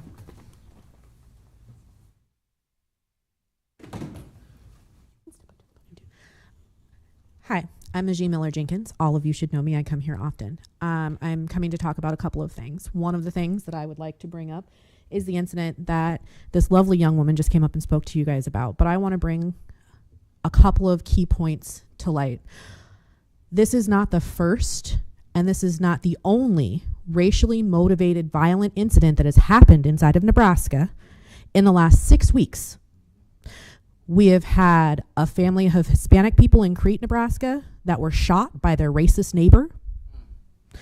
We have had this incident that currently just happened a month ago, and none of you have said anything about it. I don't know if any of you even know about what had happened, but now you do, and we expect you to say something. We also had a student in Wayne, Nebraska, that got his neck kneeled on by a white student and asked, "Can you breathe now?" That family has subsequently moved from Nebraska. So when that lovely young woman asked, "Is this the Nebraska good life that you guys are expecting?" I love that none of you answered her. I love that none of you said anything to her at all. Not one of you thought to say, "I'm sorry that you went through that." 1, 2, 3, 4, 5, 6. There are 6 grown-ass adults sitting right there. Not one of your grown-ass selves thought this young woman went through a horrifically tragic incident inside of your city that you are responsible for, and not one of you took 2 seconds to say, "Oh my gosh, that sounds horrific. I'm so sorry you went through that." Not one of you? Where's your humanity? But that's okay. I've been here for over 200 days asking you about dead babies, and none of you said anything about that either. So I don't know exactly how much humanity I'm expecting to get from this board of people. My bar is pretty low. Speaking about Palestine, you didn't speak up when it was 15,000 children. You didn't speak up when it was 36,000 people. Are you guys feeling any kind of engendered need to say anything now that we have reached over 200,000 dead bodies? Anything? Not a word? Because your social media is as silent as you are right now, like the graves that are being buried and dug for all of these people right now. 27. There are 27 active genocides, and y'all act like your positions of power, you can do nothing with it? General Dynamics makes bombs in our city. You clearly can't keep our constituents safe. If you're not knowledgeable enough to be able to inflict some real change inside of this city, what are you doing? And I hope to God you don't plan on being elected, because newsflash, I'm coming for your job. I'm coming for your seat. Because we need people that are going to be up there and actually doing the work for the people. You guys have been grievously, disgustingly silent on things that impact us, especially my skin folk who ain't kinfolk up there. Adjust your napkins and try harder, because you are showing that you are a colonized person, not a person who is here actually fighting for the people. And I'm sick of it. I'm over it. I have a family. I have a life. I have things that I should be doing. I don't get paid to be here like you do, but I'm here. My friends don't get paid to be here every week, but you see their faces every week. We're doing more of your job than what you're doing. Isn't that pathetic? Because I think it's pretty pathetic. I understand that you don't like when I come up here because I sound confrontational. Do something. Make me be proud. Do something that I could be excited about. Do something that I could be like, oh my gosh, maybe they're listening. Maybe they're hearing what we're saying. But are you guys okay with black people being assaulted in your neighborhoods? Because you're pretty fucking silent right now. Are you guys okay with your Muslim brothers and sisters, your Palestinian brothers and sisters being assaulted right now? Because you're pretty fucking silent right now. Hey, watch the language. First Amendment right says that I can say whatever the hell I want to say when I'm inside these meetings, so you can suck it, because I can say what I want to say. Thank you very much. You don't like it, don't have public comment. Point of order. I do ask, hey, this is actually televised and there are children. I want you to not curse on the microphone. That's your desire, but it's not a law. You are correct. I know. Before I start, I was seeing people was putting stuff up here. Is that right here? Yes, ma'am.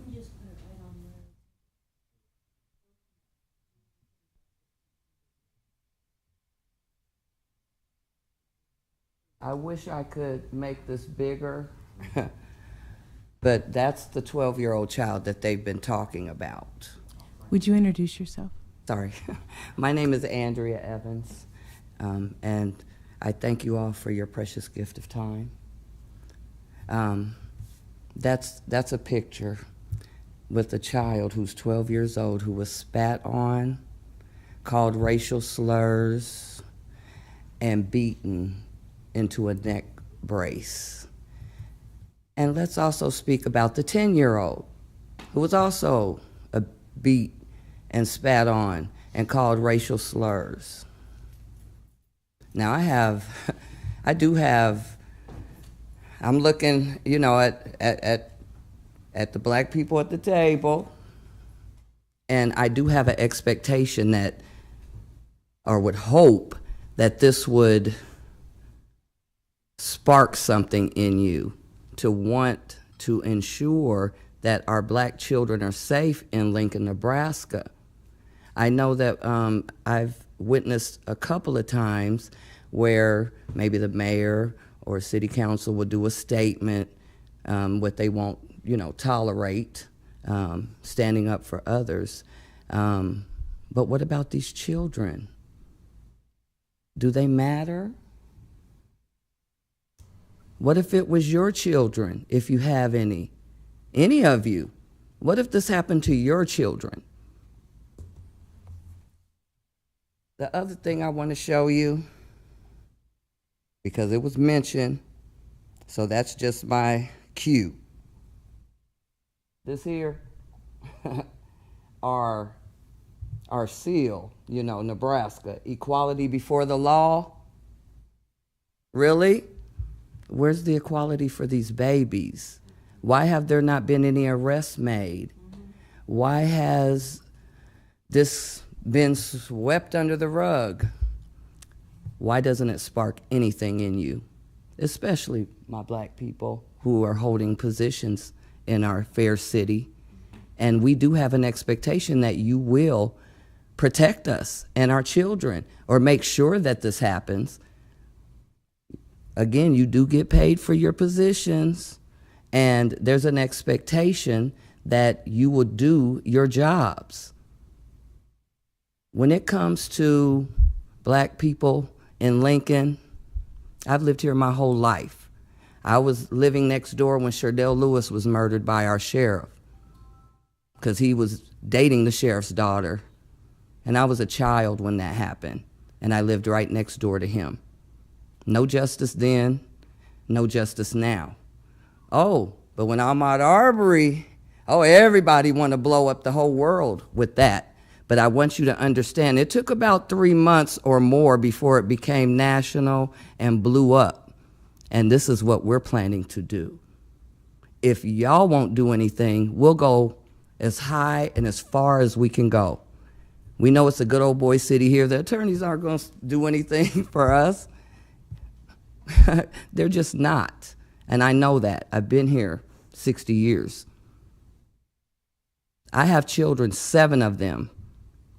And if this happened, if I did this to my own children, I'd be locked under the jail. If my child went to school with a scrape, shoot, let him go to school with that neck brace on. I'd be thrown under the jail. But when a whole community of adults pummels, this is a hate crime. It's a hate crime. My shirt says, I wear this shirt all the time, and I get compliments from all people from all nations, because hate is not gonna win. Are y'all gonna let hate win? Are my children gonna have to look at y'all and say, they don't do anything, they're not gonna do anything, because they don't have an expectation. A lot of people in this city don't have an expectation that you'll do anything. Because you safe, and you got your nice little houses and stuff, and y'all safe, and you don't have to worry about it. You don't think it's gonna happen to you. You better believe it's gonna happen to you. You see where this world is going?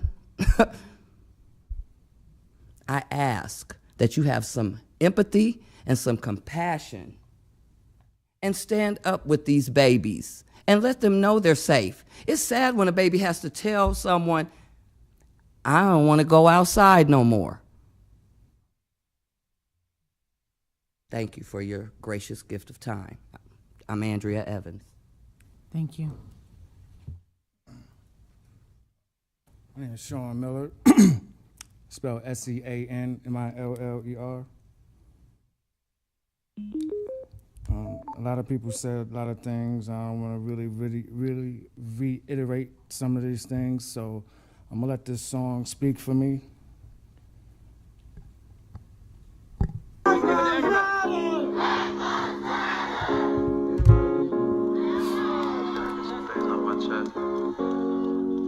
Tough times, I hope y'all holding up. We'll be alright, cause we always is. But I'm feeling like this. How many mothers have to cry? How many brothers gotta die? How many more times? How many more times? How many more marches? How many more signs? How many more lives? How many more times? Take a look around. Can you see it now? Don't be colorblind, cause when they're killing mine, they'll try to justify it. Oh, each and every time.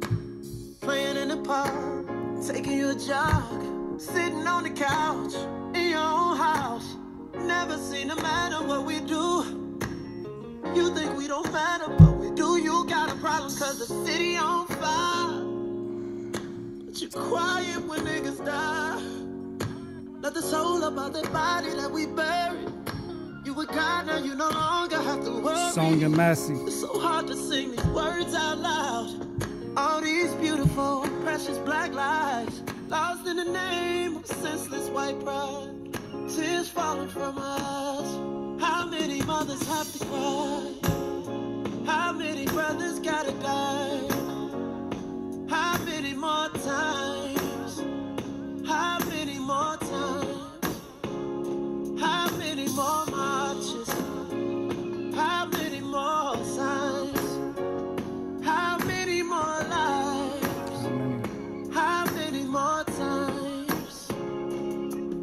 Tell me, how can you be That answer quiet? could easily been another one. The language of the unheard is a riot. All we ever see from you is violence.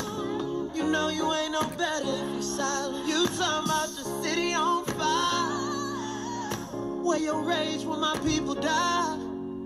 We ain't slaves, let my people fly. Now it's time, watch my people rise. How many mothers have to cry? How many brothers gotta die? How many more times? How many more times?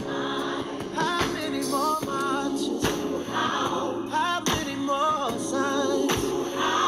How many more lives? How many more times? How many mothers have to cry? Tell me. How many brothers gotta die? Tell me. How many more times? Oh, no. How many more times? How many more marches all across the world? How many more signs? Oh,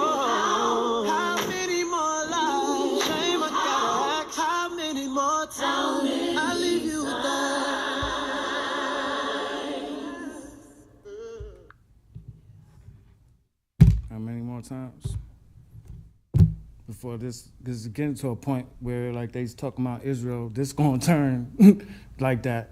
I don't understand, like, this is lives being lost. I mean, you could always, if you get into an accident, you could get another car, house burned down, you could get another one, but life is gone, they're gone. I mean, so that child could have easily been needing a neck brace. That could have been any other way. It could have been real tragic. And then what? So just like the song said, how many more times? Thank you. Thank you, Mr. Miller.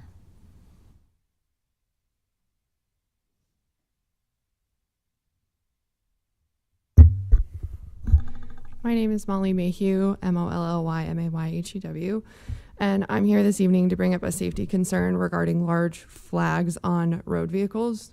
Typically it's American flags or flags with opinions. I saw an uptick in it at the 2020 election and then a drop off, but with this being another year for a national election, it has picked up again. I've started seeing it around Lincoln. The flags I'm referring to are typical size, which is about 3 by 5 feet. You would see them on a house or in a yard, but citizens in Lincoln have started attaching them to vehicles in a very jerry-rigged and questionable manner.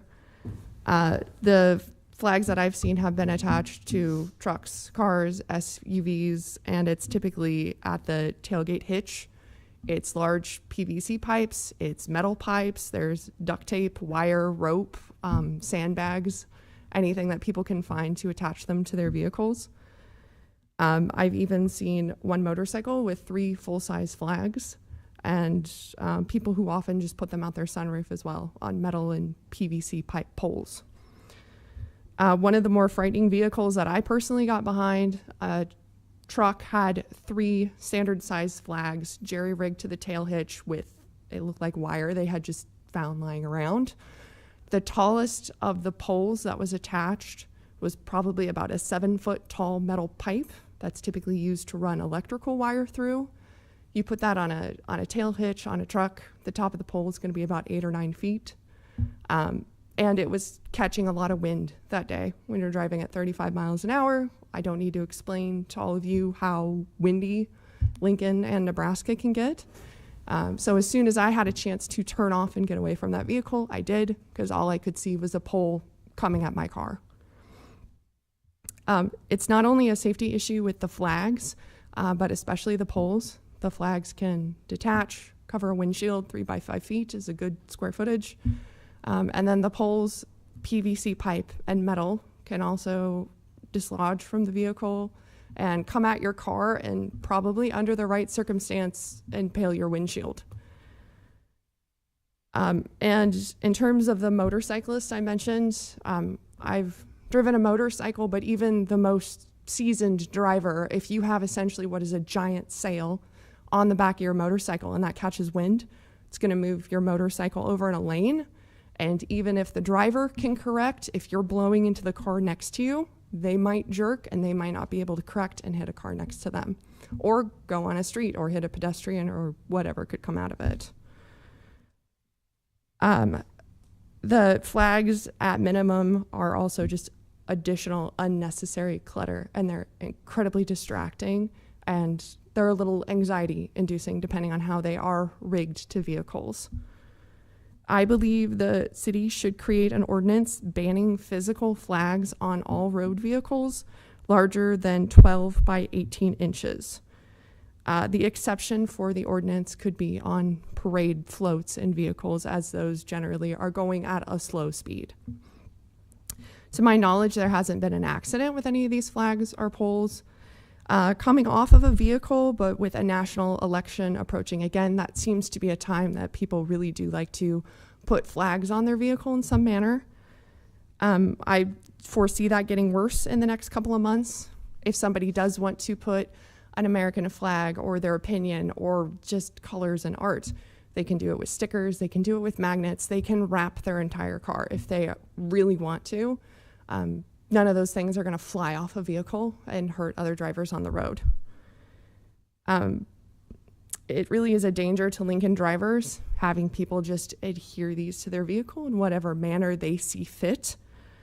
And I believe it's just a common sense safety measure that put into ordinance would be good. I will take any questions you have. Thank you.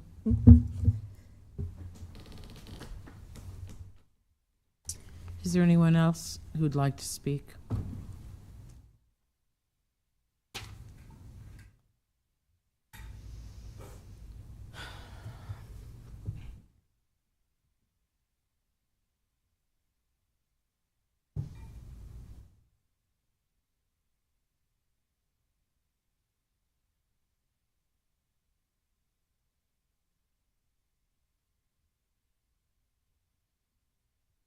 My name is Anastasia Fenner.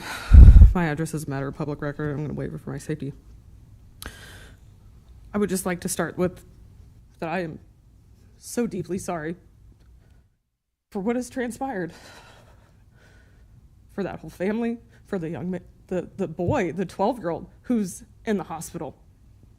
Because Lincoln seems to be just a place of brutality. And I am deeply ashamed that our community has continued to brutalize people. And I would like to show a way that Lincoln exports its brutality.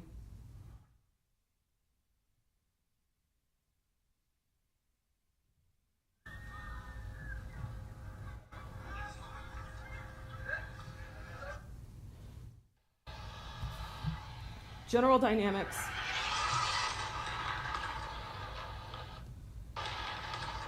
is a company that makes bombs that kill children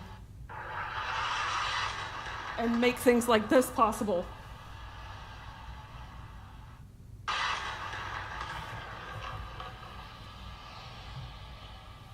And I would like to show you the aftermath of what happens from these airstrikes that come from Nebraska, that are partially built here, that you are responsible for, that you have continued to do nothing.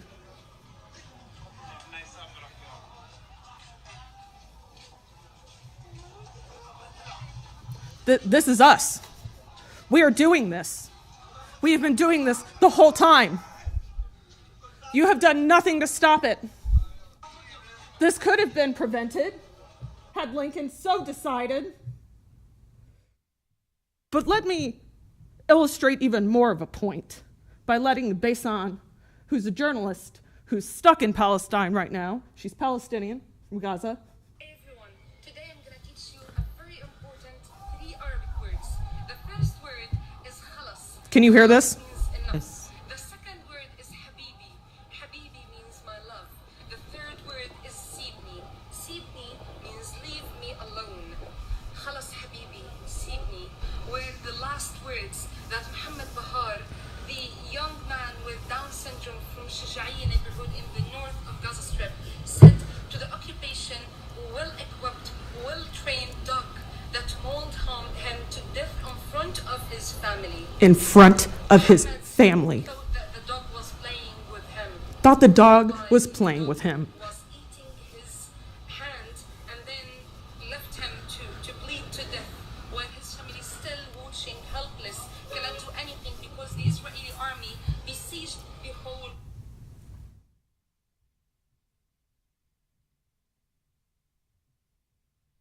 This is a mother saying goodbye to her son, as well as the family saying goodbye to someone who died in an airstrike that very easily could have come from Lincoln, Nebraska. You all are vile. You allow brutality to happen in your own city time and time again. I am truly convinced that you perhaps have no souls. I don't understand how you don't recognize the brutality. I suppose it is because you and your partners have trusts and you're safe and you don't care. Especially those who refuse to look.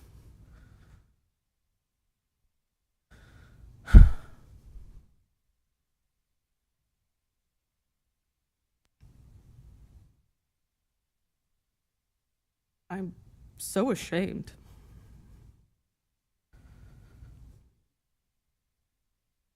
So ashamed.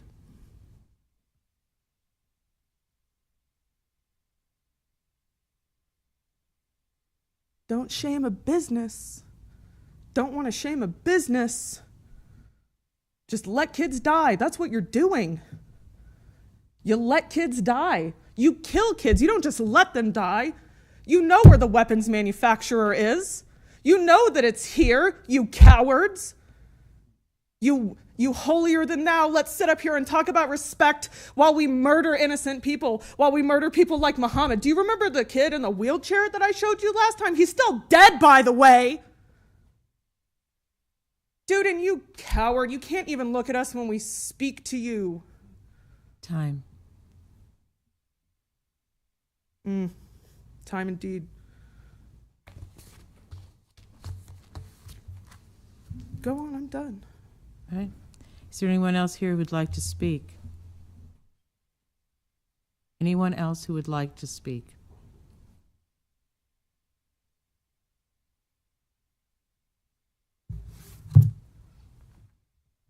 Roy Helm.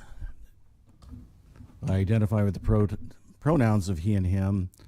I reside at 2750 South 13th Street, which is Otoe, Missouri land.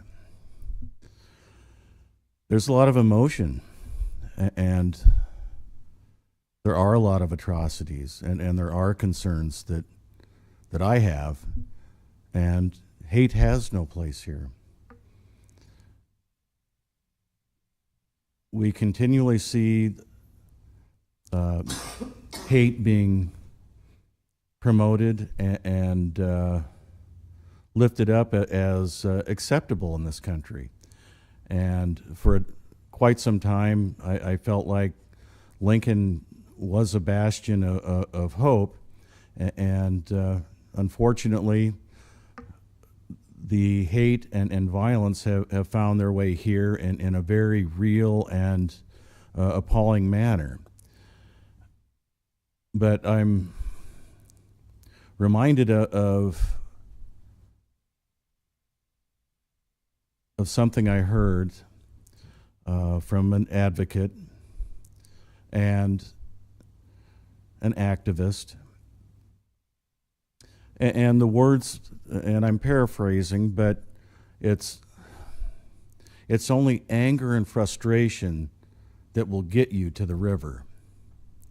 But it takes love to get to the other side. And that is how we need to move through all of these issues, all of these contemptuous and heinous acts, whether they're happening in the Highlands or in Gaza. We need to support each other and lift each other up. And I know that I don't feel the pain or have the experiences that many others have just because I am white, I am male, I am a colonialist. But I try to keep my mind open and my heart accepting and trust that there are people that are working, and